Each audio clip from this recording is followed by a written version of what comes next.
Hello friends, welcome to my channel SS paediatrics. जो channel पे नए हैं उन्हें मैं बता दूं कि इस चैनल के थ्रू जो है वो आपका जो नर्सिंग एग्ज़ाम की प्रिपरेशंस जो स्टूडेंट्स कर रहे हैं काफ़ी टाइम से या अभी जो कर रहे हैं उनकी काफ़ी अच्छे कंटेंट जो है वो उनको यहाँ पे देखने को मिलेगा। वेरियस मल्टीपल चॉइस क्वेश्चंस जो है वो मैं आपको इसके ऊपर सॉल्व करवाऊँगी। सभी सब्जेक्ट्स के जितने भी हमारे सब्जेक्ट्स हैं, paediatric nursing, community health nursing, midwifery, obstetric gynaecology and mental health nursing, fundamental medical surgical anatomy, psychology, sociology, each and every जो एस्पेक्ट है नर्सिंग का वो इसमें हम कवर करेंगे। और बहुत ही इंपॉर्टेंट जो चीज़ इसमें आपको देखने को मिलेगी कि सिर्फ और सिर्फ एमसीक्यूज ही डिस्कस यहाँ पर नहीं किए जाएंगे। जो भी एमसीक्यूज के साथ जो भी उनका थ्योरेटिकल पोर्शन होगा वो भी आपको यहाँ पे साथ के साथ देखने को मिलेगा कंटेंट के साथ, जो कि आपके लिए एक ओवरऑल नॉलेज आपको प्रोवाइड करेगा। सो दैट जब भी आप किसी कॉम्पिटिटिव एग्ज़ाम में जाएं और वहाँ पे जब भी आपके हाथ में क्वेश्चन पेपर आए तो आपको हर एक पर्सपेक्टिव से उसकी नॉलेज हो और उसको आप अच्छे से अटैम्प्ट कर सकें। और यहाँ पे प्रैक्टिकल जो नॉलेज बेस्ड क्वेश्चंस हैं जो नर्सिंग एग्जाम्स में देखने को मिलते हैं वो भी यहाँ पे आपको अच्छे से सॉल्व करवाए जाएंगे। Get ready to achieve your goal, to clear your exam. So let's start with the video. देखते हैं हमारा जो क्वेश्चन है। Schick test is done to identify tuberculosis, diphtheria, polio and mumps. जो सिक टेस्ट है वो हम किस कंडीशन को आइडेंटिफाई करने के लिए करते हैं? ट्यूबरक्लोसिस, डिप्थीरिया, पोलियो और mumps. So the right answer is diphtheria. Diphtheria को कंफर्म करने के लिए जो है वो हम सिक टेस्ट जो है वो इसमें करते हैं। नेक्स्ट देखते हैं, नेक्स्ट क्वेश्चन हमारे पास, Schick test is an intradermal test, intramuscular test, intravenous test और सबक्यूटेनियस टेस्ट। जब हम सिक टेस्ट करते हैं तो जो हम डोज देते हैं पेशेंट को वो कहाँ पर इंजेक्ट करते हैं? इंट्राडर्मली करते हैं या इंट्रामस्कुलरली करते हैं, आईवी रूट के थ्रू करते हैं, सबक्यूटेनियसली करते हैं? So the right answer is intradermal test. Means हम इंट्राडर्मली जो है वो डोज को इंजेक्ट करते हैं। यहाँ पर आप देख सकते हैं Schick test is a intradermal test and this test is to perform to check the presence of anti toxin, that means immunity status क्या है एक person का for the condition and the state of hypersensitivity to diphtheria toxin को हमने check करने के लिए इसको परफॉर्म करते हैं। सो यहाँ पे हम क्या करते हैं 0.2 ml जो है जो सिक टेस्ट की जो टॉक्सिन है वो हम इंट्राडर्मली जो है वो इंट्रोड्यूस करते हैं in the skin of a four arm of the an individual, while into opposite arm जो है वो हम ये कंट्रोल रखते हैं, उसको भी इंजेक्ट नहीं करते हैं। Schick toxin inactivated by the heat, तो वो हो जाती है by the heat inactivated. So इसमें जो है वो हम जो अमाउंट जो देंगे सिक टेस्ट टॉक्सिन का intradermally to check the immunity status of the person, वो हम डोज देंगे 0.2 ml जो होगी इसकी टॉक्सिन की।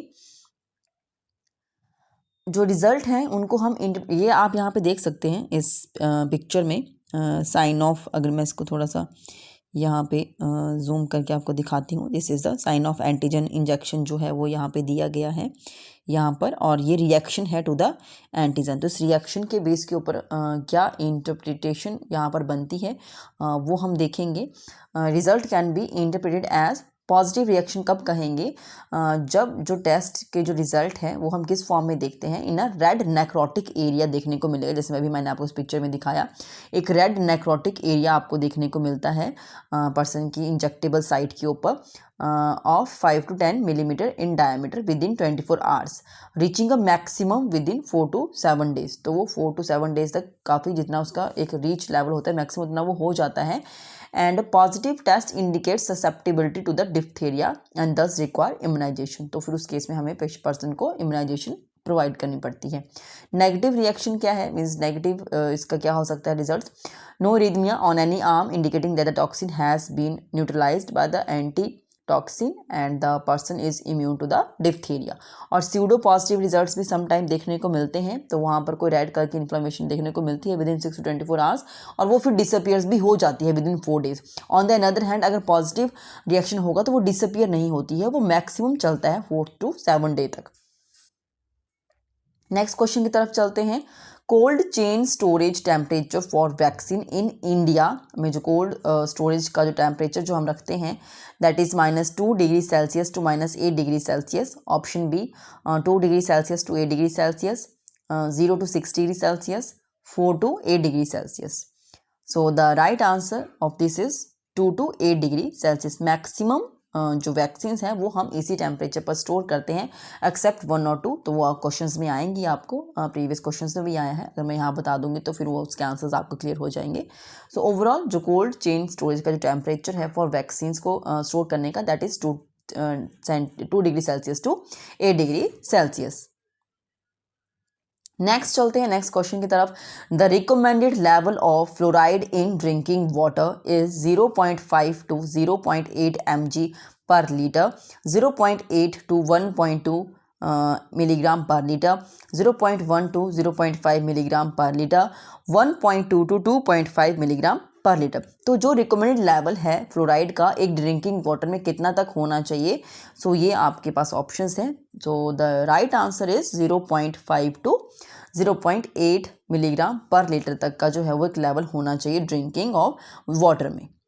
नेक्स्ट क्वेश्चन है हमारे पास. Tetanus is a bacterial disease, viral disease, fungal disease and protozoal disease. तो टेटनस क्या है हमारे पास? Tetanus is a bacterial disease. ये जो कॉजेटिव इसका जो बैक्टीरियल जो एजेंट होता है दैट इज क्लॉस्ट्रीडियम टेटनियाई. क्लॉस्ट्रीडियम टेटनियाई की वजह से जो है वो टेटनस होता है. नेक्स्ट है क्वेश्चन है हमारे पास. Risk of cold chain failure is highest at. Cold chain जो है जो हम वैक्सीन को प्रिजर्व करने के लिए जो टेम्परेचर पे रखते हैं तो उसका फेलियर होने के चांसेस किस टाइम पे हाईएस्ट होते हैं, कहाँ पर हाईएस्ट होते हैं? The state and regional level, the district level, the CSC and PSC level, the sub centre and village level. तो कहाँ पर जो है वो जो रिस्क है कोल्ड चेन फेलियर का वो सबसे ज़्यादा होगा. सो the right answer is sub centre and village level. वहाँ पर ही जो है वो उनको ट्रांसपोर्टेशन में और जो उसको स्टोरेज में थोड़ी इसमें प्रॉब्लम आ सकती है तो उस टाइम पे जो है वो कोल्ड चेन के फेलियर होने के चांसेस बन सकते हैं. नेक्स्ट क्वेश्चन है हमारे पास. In following which match is incorrect. ध्यान से देखिएगा, इनकरेक्ट ये जो यहाँ पर होता है इसको बहुत ध्यान से हमें देखना चाहिए. इनकरेक्ट चीज़ को हमें यहाँ पर आइडेंटिफाई करना है. मीन्स 4 ऑप्शंस दी गई हैं, एक यहाँ पर इनकरेक्ट है, बाकी सभी सही हैं, तो वो हमें यहाँ पर ढूंढना है. ऑप्शंस देखते हैं. DPT वैक्सीन जो है वो IM रूट के थ्रू देते हैं, BCG vaccine intradermal route, measles vaccine IM route and hepatitis B vaccine IM route. So यहाँ पर क्या है, DPT वैक्सीन IM रूट के थ्रू ही जाता है, BCG इंट्राडर्मल वो भी क्लियर है, बहुत बार मैं बता चुकी हूँ. हेपेटाइटिस B वैक्सीन भी जो है वो at the time of birth हम देते हैं इंट्रा मस्कुलर रूट के थ्रू ही देते हैं. बट जो यहाँ पर हमारे पास जो है वो ऑप्शन C है दैट इज़ मीजल वैक्सीन जो है वो IM रूट के थ्रू नहीं दी जाती है. दिस इज हम इसको सबक्यूटेनियस रूट के थ्रू जो है वो पेशेंट को देते हैं. नेक्स्ट है हमारे पास question. Commonest cause of infant mortality rate IMR in India specially पूछा गया है. जो कॉमनेस्ट कॉज है इन्फेंट मोर्टेलिटी रेट का अगर हम इंडिया में देखें तो वो क्या है? Pre maturity, diarrhoea, congenital malformation and respiratory infection. So the right answer is, देखिए कॉन्जेनिटल मालफॉर्मेशन भी इतना कॉमनली नहीं होता है बट ऐसा नहीं कि हर दूसरे तीसरे बच्चे को कॉन्जेनिटल मालफॉर्मेशन ऐसा नहीं होता है, तो ये भी नहीं हो सकता. और रेस्पिरेटरी इन्फेक्शन भी है बट इतना कॉमन नहीं है. सो डायरिया भी लेटर ऑन जाके होता है, स्टार्टिंग में तो वो भी नहीं होता, तो ये भी नहीं है. सो तो हमारे पास जो इसका आंसर जो आता है that is the pre maturity, क्योंकि प्री मैच्योर बेबी डिलीवर होने के जो रेट है वो ज़्यादा है इन कंपैरिजन टू बाकी कंडीशन के इसमें. तो यहाँ से जो है वो बच्चों का जो मोर्टेलिटी रेट है वो भी इंक्रीज़ हो जाता है, क्योंकि प्री मैच्योर बच्चों को बहुत सारी प्रॉब्लम्स आती हैं, उनके लंग्स मैच्योर नहीं होते, तो वो भी कहीं ना कहीं एक रेस्पिरेटरी डिसऑर्डर डिस्ट्रेस सिंड्रोम की तरफ लीड करते हैं. और उनका जो है वो लो बर्थ फिर बेबी होते हैं तो उनको हाइपोथर्मिया की प्रॉब्लम होती है, हाइपोग्लाइसीमिया की प्रॉब्लम होती है, बहुत सारी कंडीशंस यहाँ पे देखने को मिलती हैं जिसकी वजह से बच्चे जो है सर्वाइव नहीं कर पाते हैं. सो नेक्स्ट क्वेश्चन देखते हैं. Tuberculosis is caused by Mycobacterium leprae, Mycobacterium tuberculosis, clostridium टेटनाई, Corynebacterium diphtheria. So the answer is Mycobacterium tuberculosis. तो यहाँ पे भी दिया है तो वो क्लियर हो रहा है. बाकी माइकोबैक्टीरियम लेप्रे जो है वो लेप्रोसी के लिए है, क्लोस्ट्रीडियम टेटनाई टेटनस के लिए है, मैंने अभी बताया, और कॉर्निबैक्टीरियम डिप्थीरिया के लिए है. नेक्स्ट क्वेश्चन की तरफ चलते हैं। Tuberculosis is the disease of childhood, infancy, old age and the option D is it affects all ages. So the right answer is कौन सी जो एज ग्रुप है वो किसको अफेक्ट करता है? सो the right answer is it affects all ages. किसी भी as में जो है वो ट्यूबरक्लोसिस बच्चे को या किसी भी इंडिविजुअल को हो सकता है। नेक्स्ट क्वेश्चन हमारे पास, most important type of tuberculosis is pulmonary tuberculosis, bone tuberculosis, intestine tuberculosis, skin tuberculosis. तो मोस्ट कॉमन की बात जहां पे आएगी वहां पे हमारे पास आंसर आएगा पल्मोनरी ट्यूबरक्लोसिस। नेक्स्ट क्वेश्चन है, Mantoux test is an intradermal test, intramuscular, intravenous test and subcutaneous test. So Mantoux test जो होता है that is the intradermal test. अभी किसके लिए करते हैं वो भी आपको आएगा, बट वो आगे क्वेश्चन में आएगा। वैसे मैं आपको बता दूं, मॉन्टेक्स टेस्ट जो है वो हम ट्यूबरक्लोसिस के केस में करते हैं, ठीक है। तो ट्यूबरक्लोसिस के जो हम हैं इसको कंफर्म करने के लिए जो वो हम मॉन्टेक्स टेस्ट करते हैं। क्या है कैसे है वो आगे क्वेश्चन में धीरे धीरे क्लियर होता जाएगा। नेक्स्ट क्वेश्चन है हमारे पास, tuberculin test was discovered by, किसने डिस्कवर किया ट्यूबरकुलिन टेस्ट को? ये भी सेम है, ट्यूबरकुलिन टेस्ट भी जो है वो हम ट्यूबरकुलिन टेस्ट जो है ये भी हम जो है वो ट्यूबरक्लोसिस के ही केस में करते हैं। जैसे मॉन्टॉक्स टेस्ट है वैसे ही अलग से ट्यूबरकुलिन टेस्ट है। तो ये किसने डिस्कवर किया? Jackson, option B van Pirquet, option C Aristotle and then option D Khurana. So the right answer of this question is option B, van Pirquet ने जो है वो ट्यूबरकुलिन टेस्ट को सबसे पहले डिस्कवर किया था। नेक्स्ट क्वेश्चन देखते हैं, during Mantoux test amount of PPD inserted is purified protein derivatives. जो यहाँ पे होते हैं ये पीपीडी की full form purified protein derivatives हम इंसर्ट करते हैं पेशेंट के फोआर्म में। सो कितना अमाउंट हम इसमें इंसर्ट करते हैं? 2 ml, 1 ml, 0.1 ml, 0.5 ml। So the right answer is 0.1 ml जो है वो हम इसका जो है वो पेशेंट को देंगे, दैट इज इंट्राडर्मल। और ये पीछे क्वेश्चन में क्लियर हो चुका है, वहाँ पे इसका आंसर आ गया था, इंट्राडर्मल टेस्ट है। तो इंट्राडर्मली जो है वो हम प्यूरिफाइड प्रोटीन डेरिवेटिव का जो अमाउंट है 0.1 ml उसको इंसर्ट करेंगे। नेक्स्ट है, during Mantoux test PPD is inserted in arm, forearm, thigh और बटक्स। ये तो मैंने अभी आपको बता दिया। So the right answer is forearm. Next question की तरफ चलते हैं, Mantoux test is considered as positive when. हम कब कहेंगे कि ये टेस्ट जो है वो पॉजिटिव आया, जो पर्सन है उसको ट्यूबरक्लोसिस है, तो कब हम इसको कंफर्म करते हैं पॉजिटिव, कब बोलेंगे? ऑप्शंस हैं, diameter of induration is exceeding 10 millimetre, diameter of induration at erythema more than 10 millimetre, diameter of induration is less than 5 millimeter, diameter of induration is in between 6 to 9 millimeter. So the right answer is option A, जो duration होना चाहिए in duration जो है वो exceeding 10 millimetre से ज़्यादा होगा तो हम इसको मॉन्टेक्स के लिए जो है वो पॉजिटिव कंसीडर करते हैं। The result of Mantoux test are read after, कब हम उसको रीड करेंगे? कितना टाइम के बाद? एक बार इंसर्ट कर दिया पीपीडी उसकी फोरआर्म में 0.1 ml, तो हम उसका जो चेक करेंगे इन ड्यूरेशन का जो कितना जो डायमीटर है वो कब चेक करेंगे? आफ्टर 6 आवर, 72 आवर, 48 आवर और 24 hour. The right answer is option B, 72 hours के बाद जो है वो हम चेक करेंगे। चलते हैं नेक्स्ट क्वेश्चन की तरफ। Time required to read Mantoux test is, कितना टाइम जो है वो हम लेंगे इसको रीड करने के लिए? सेम ही क्वेश्चन है, थोड़ा सा चेंज किया है और ऑप्शंस को थोड़ा सा इसमें चेंज किया है। Option A 12 to 24 hours, 24 to 48 hours, 48 to 72 hours और आफ्टर 72 आवर्स। तो इसको जो है हम जो है वो यहाँ पर 48 to 72 आवर के बीच में जो है इतना टाइम इसमें लगता है, और जो इसके जो रिजल्ट्स हैं वो यूजुअली हम आफ्टर 72 आवर्स के बाद ही इसमें यूजुअली देखते हैं।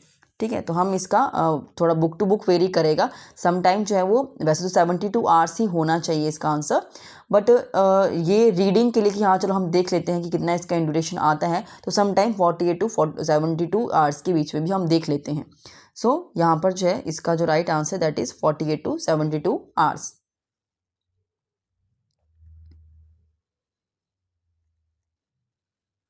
यहाँ पर आप देख सकते हैं ट्यूबरकुलिन टेस्ट का जो प्रोसीजर है, स्टैंडर्ड डोज ऑफ जो 5 ट्यूबरकुलिन यूनिट्स का एक डोज होता है जिसमें 0.1 ml अमाउंट आता है, वो हम इंजेक्ट करते हैं intradermally between the layers of dermis and read 48 to 72 hours later. जैसे मैंने आपको कहा कितना टाइम के बाद हम इसको देखते हैं, और जो रिजल्ट बेसिकली हम रीड कर लिया, बट फिर भी हम उसको सम टाइम, जैसे 48 to 72 लिखा है तो ड्यूरेशन है इसमें, तो 72 तक हम इसमें जा सकते हैं ज़्यादा से ज़्यादा।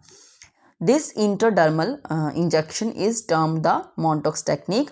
A person who has been exposed to the bacteria is expected to mount an immune response in the skin containing the bacterial proteins. और अगर पर्सन जो है वो सेंसिटाइज नहीं है ट्यूबरकुलिन के लिए, तो जो injection leads to a negative reaction उसमें आएगा and there is no immune response. ये है ट्यूबरकुलिन स्किन टेस्ट रूलर। तो इस पे आप देख सकते हैं जो भी मार्क होगा उसको हमें इस तरीके से जो है वो चेक करेंगे।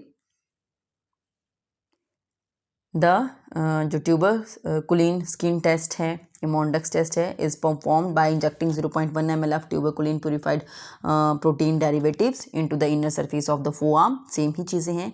And the injection should be made with the tuberculin syringe with the needle bevel facing upward. वो आप इस पिक्चर में देख सकते हैं किस तरीके से जो है वो उसको किस तरीके से जो है वो यहाँ पर इसको इंजेक्ट किया जा रहा है। And is an intradermal injection should place correctly. The injection should produce a pale elevation of the skin 6 to 10 mm in diameter. तो वो उसमें बाद जब देंगे तब लगेगा, पर उसके बाद जो उसका इंड्यूरेशन है वो हम लेटर ऑन बाद में चेक करेंगे। नेक्स्ट क्वेश्चन हमारे पास, tuberculosis is mainly transmitted by droplet infection, infected blood, polluted water and contaminated food. तो किसके थ्रू जो है वो ट्यूबरकुलोसिस जो है वो मेनली ट्रांसमिट होता है? सो the right answer is droplet infection. Droplet infection के थ्रू जो है वो मेनली ट्रांसफर होता है। नेक्स्ट क्वेश्चन देखते हैं। इन्वेस्टिगेशन डन फॉर टीबी और tuberculosis are sputum examination, chest X ray और ट्यूबरकुलिन टेस्ट और ऑल ऑफ द अबव, या ऑल जो भी ऑप्शंस हैं। So the right answer is all. ये सभी जो है वो हम इन्वेस्टिगेशन करते हैं in case of tuberculosis. So यही था आज के लेक्चर में, मैंने आपके साथ यही क्वेश्चंस डिस्कस करने थे। ऐसे ही और क्वेश्चंस को अटेंड करने के लिए आप मेरे चैनल को सब्सक्राइब कर सकते हैं SS पीडियाट्रिक्स, और please like and share my videos. और कोई भी और आपकी क्वेरीज हो, कुछ भी क्वेश्चंस हो, तो आप मुझे कमेंट कर सकते हैं। I will definitely try to give the reply to your questions. Thank you.